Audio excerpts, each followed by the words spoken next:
Most people suck at small talk, and in fact, small talk isn't about being extremely smart or good looking. It's not even close to that idea. Problem is, you go into conversations thinking you have to perform, impress, or entertain. That's why it feels so exhausting. But don't worry. This video will show you how you can actually make small talk your secret weapon and do it so effortlessly. Now, the first step is by far the most important, yet the most overlooked. Why is it that others struggle with conversations and some don't? It's because there are actually few things you need to know. Actually, there are two major types of introverts.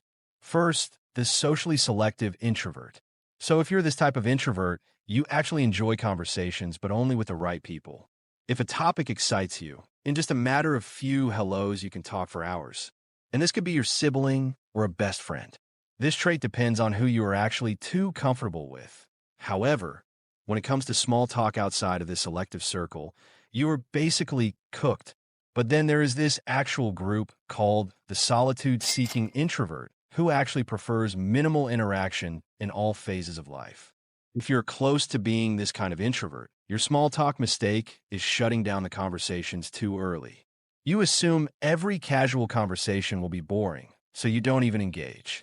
You overthink everything and assume people are analyzing your every word, which causes you to literally freeze up and hold back a lot. So what kind of introvert are you?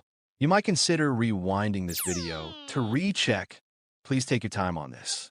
Okay, now that you might have figured out what introvert you are, let's get into how to get even strangers begin to instantly like you. Honestly, the beginning stages of learning small talk feel so embarrassing. You try to sound interested, but inside, you're screaming, why the heck are we even talking about the weather? But nobody bothers telling you small talk isn't about the topic you're discussing, but about the flow of the conversation. Let me show you how. Once you learn how to control this flow, I'm about teaching you, everything changes. Flow 1, the micro yes. What's a micro yes? It's a small agreement between you and a stranger that tells them we're on the same page. See, there's a reason why some people just feel easy to talk to. And it has nothing to do with what they say. It's about how you talk back, this micro yes you are about to learn. Here's how it works. When a person talks, nod slowly as they finish a sentence. This triggers a hell yeah in their mind and gives the person talking to you a signal that you like every bit of the moment spent with them. There is no way the stranger will stop talking, seeing you nod to what they say.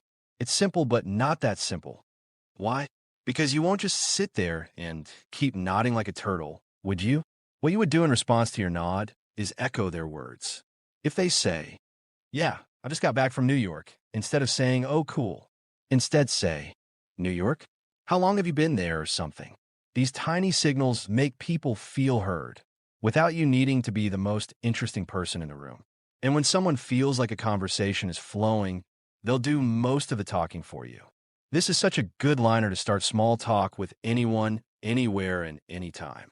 The next flow I'm about to share with you is perhaps the most disregarded flow of them all, yet it is the one that gets people to like you even more. A common mistake is that people just nod and echo back and then totally forget what I call the 1-second pause. Let me explain.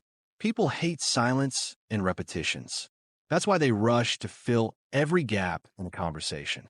But here's something only my subscribers should know. The fastest way to seem more confident in small talk is to pause longer than usual.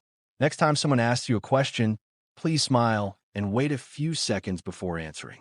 That pause does two things. It makes you seem more thoughtful and in control of the conversation, and secondly, it subconsciously tells the other person, I'm not desperate to keep this going, I'm relaxed. It's counterintuitive, but it works. Silence, when used right, makes people lean in. And when they lean in, they talk even deeper in conversations with you. But all the flows I have shared so far will make no sense if you don't stand out. With the shared reality flow coming next, you will be so good, everyone begins to like you so bad. In fact, this is the fastest way to bond with anyone. Here's a fact. People connect with what feels familiar. That's why inside jokes work so well. A good way to do this is to call out the moment you are both experiencing. For example, if you're at a coffee shop with someone and it's noisy, say, wow, this place is way louder than I expected. Do you come here often? Or is this a one-time mistake? That's a subtle humor. Once someone feels like they're experiencing something with you, they drop their guard, and suddenly the conversation flows. The best conversationalists talk less than 20% of the time. That's because people love talking about themselves. But the mistake most introverts make is thinking listening means staying silent. It doesn't. In fact, that's what makes up our 80-20 rule of talking flow. The 80-20 flow is how you make people love talking to you without saying much. Good listening means making the other person talk more without them realizing it. How do you do this? By using the word, tell me more. That sounds interesting. Tell me more. It works so well, especially when you sense there is more to be said by the other party in a conversation. There is another elite trick I will be handing my subscriber if tell me more fails. A perfect option is using the curiosity statements. Statements like, wait, hold on, what do you mean by that? Or playfully challenge them using words like no. That can't be true. Where is the proof? Each of these keeps the conversation going without you having to do any of the heavy lifting. Let me tell you why this works and why no one talks about it. The goal of small talk isn't to stay in small talk. It's to create bridges to deeper conversations. So, the next time you find yourself dreading a conversation, just know you don't need to be interesting. You just need to be interested. Now, if you want to go even deeper and learn the psychology behind how to learn any skill faster than everyone else, please check out my next video here.